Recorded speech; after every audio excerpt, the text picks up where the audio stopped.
కొత్త గనుల సాధనతోనే సింగరేణి మనుగడ సాధ్యమని ఏఐటీయూసీ ప్రధాన కార్యదర్శి కొరిమి రాజ్ కుమార్ అన్నారు.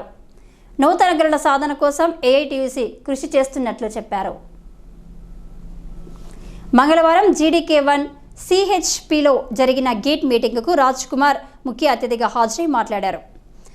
భవిష్యత్తులో కొత్త గనులు రాకుంటే సింగరేణి మనుగడ కష్టమని సూచించారు. లాభాల వాటా విషయంలో ఎవరు ఎన్ని మాట్లాడినా వాటిని కార్మికులు పట్టించుకోవద్దని, దేశంలో ఏ ప్రభుత్వ రంగ సంస్థలో లేని హక్కును పోరాడి సాధించింది ఏఐటీయూసీ అని అన్నారు. కార్మికులకు నష్టం జరిగితే ఏఐటీయూసీ ఊరుకోదని స్పష్టం చేశారు. గత 10 సంవత్సరాలుగా అధికారంలో ఉన్న బీఆర్ఎస్ టీబీజీకేఎస్లు కార్మికులకు ఎలాంటి మేలు చేయకపోగా నూతన బొగ్గు బ్లాకులను సంస్థకు కాకుండా ఇతరులకు కట్టబెట్టి తీవ్ర అన్యాయం చేశాయని విమర్శించారు. కోట్ల రూపాయలైంది, ఈ బ్లాకులు మాకే కావాలని చెప్పి అడగడంలో వైఫల్యం చెందింది గత ప్రభుత్వం. కాబట్టి ఈరోజు మనం కూడా వేలం పోయినాం.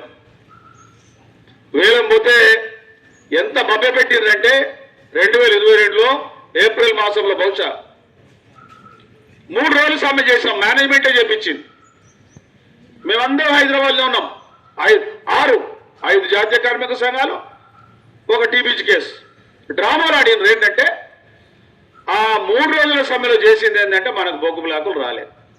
తెలుసు రావని వేలంలో నీకు చట్టం వచ్చిన తర్వాత చట్టంలో ఎవరైనా కానీ వేలంలో పాల్గొనాల్సిందే తెలుసు గవర్నమెంట్కు.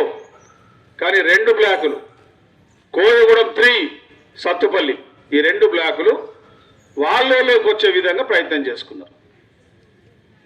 కోయగూడెం 3 అంటే ఎవరిది? అరవిందో కంపెనీ. అరవిందో కంపెనీ ఎవరిది? శ్యామ్ సుందర్ రెడ్డి లిక్వర్కు సంబంధించిన ఒక మందు తయారు కవిత మొన్న జైలు పోయింది కదా, దాని సంబంధం ఆయనకి ఇచ్చిండ్రు శ్యామ్ ప్రసాద్ రెడ్డి. సత్తుపల్లి బోయినపల్లి శ్రీనివాసరావు ఆయనకు వచ్చింది. ఆయన ఎవరో మీకు తెలుసు, కరీంనగర్ ఆయన. అప్పచెప్పి అంటే మనల్ని వేలం వేయకుండా వాళ్ళని వేలం వేయించి వాళ్ళకి ఇప్పించారు.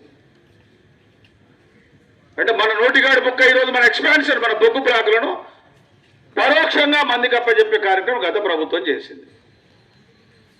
నేను అడుగుతాను ఈరోజు, సార్ నువ్వు చేసినవయ్యా, మరి 6 నెలల్లో నువ్వు బొగ్గు పనులు స్టార్ట్ చేయాలి కదా. స్టార్ట్ చేయలేదు. ఎందుకంటే ఎల్లందులో కోయగూడెం అనేది గిరిజన ప్రాంతం. చట్టం ఉంది, 170 యాక్ట్ ఉంది. అక్కడ గిరిజన ప్రాంతంలో చేస్తే ప్రభుత్వం చేయాలి, లేకపోతే గిరిజన సొసైటీ చేయాలి. కాబట్టి దానికి వాడికి రాలేదు, వాడు చేయలేకపోయాడు. సత్తుపల్లి 3 వాడు తీసుకున్నాడు కానీ డంపింగ్ యార్డ్ లేదు, మనకు ప్లేస్ లేదు. ఇస్తే మనం ఇవ్వాలి. మన అదృష్టం మంచిగుండి టీఆర్ఎస్ ఓడిపోయింది కాబట్టి ఈరోజు అది మనకు ఆ ప్లేస్ ఇవ్వలేకపోయినాం. లేకపోతే ప్రభుత్వం ఇది ఇచ్చేయండి అని చెప్పి హుకుం జారీ చేసి ఆ యొక్క సత్తుపల్లిలో వానికే ఇచ్చే పరిస్థితి వచ్చేది. ఈరోజు వాళ్ళు ఏం చెప్తా ఉన్నారు, ఎందుకు మీరు బొగ్గు తీసుడు ప్రారంభించలేదంటే ఈరోజు యూనియన్లు చాలా బలంగా ఉన్నాయి, ఉద్యమాలు చేస్తూ ఉన్నారు, బెదిరిస్తూ ఉన్నారు కాబట్టి తీయలేకపోతా ఉన్నామని వాళ్ళ ఈఎండీలు కట్టిన కోట్ల రూపాయల ఈఎండీలు మనం మళ్ళా ఈ మన పోతాయని చెప్పి ఈరోజు భయపడి మన మీద నడుతా ఉన్నారు.